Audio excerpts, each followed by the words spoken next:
I was a kid, one of my heroes was a guy named Bob Riggle, because he had a car that could do something nobody else's car could do. Jay Leno's hidden garage has finally been exposed. What's inside left everyone speechless. Somewhere behind a row of famous supercars sits a machine that hums like a jet engine, a car brand almost nobody alive today can name, and a Mercedes that officially should not exist in the form it's in. Jay Leno owns well over 100 vehicles, and while most fans can rattle off the McLarens and the Lamborghinis, almost nobody can name what's actually hiding in the corners of that garage. Today we're pulling those cars out of the shadows. Start with the sound. When Jay Leno fires up his Chrysler turbine car, it doesn't rumble like a normal engine. It whines and climbs like a jet preparing for takeoff, because that's essentially what it is. Back in the 1960s, Chrysler built a small batch of these cars as a real experiment, handing them out to everyday American families to see whether a turbine engine could actually replace the piston engine most of us grew up with. The bodies were designed with input from Italian coach builders, and the engine itself was remarkably flexible, able to run on several different types of fuel. When the program ended, Chrysler destroyed most of the cars, partly over import costs, and partly because the technology was never going to be affordable to mass produce. Only a handful survived, and even fewer still run today.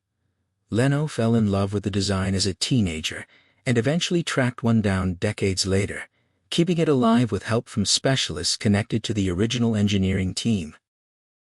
Then there's the car that looks like it belongs in a rental lot, not a collector's garage. Picture a small, forgettable economy hatchback from the 1980s, the kind nobody would ever photograph at a car show. Two builders had the idea to rip out its factory engine and drop in a much more powerful V6 borrowed from a performance sedan, mounting it behind the seats and sending power to the rear wheels instead of the front. The result was a tiny production run of what became known as a genuine sleeper car, hiding supercar-like acceleration inside the most unassuming shell imaginable. Only a small handful were ever completed, and Leno's happens to be one of the originals, one he's owned since it was new.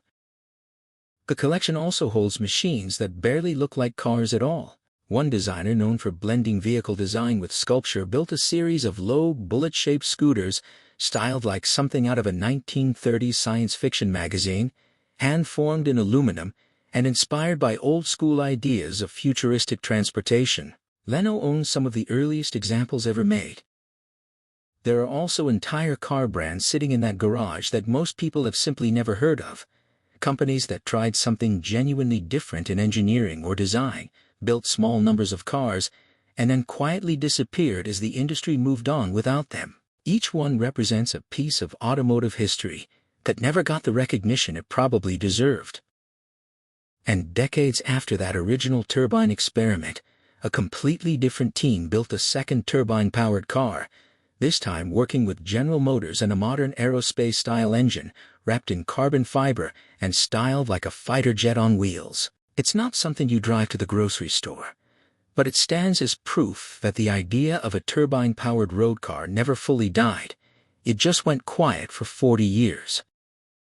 Perhaps the most surprising piece of all is a Mercedes-Benz from the 1960s and 70s, known for its enormously complex, fully hydraulic systems, controlling everything from the windows to the trunk lid. It was the most expensive car in the world when new, favored by heads of state and celebrities alike. Leno's example has been modified with a supercharger the factory never offered, making it, as far as anyone can tell, the only car of its kind in existence anywhere in the world.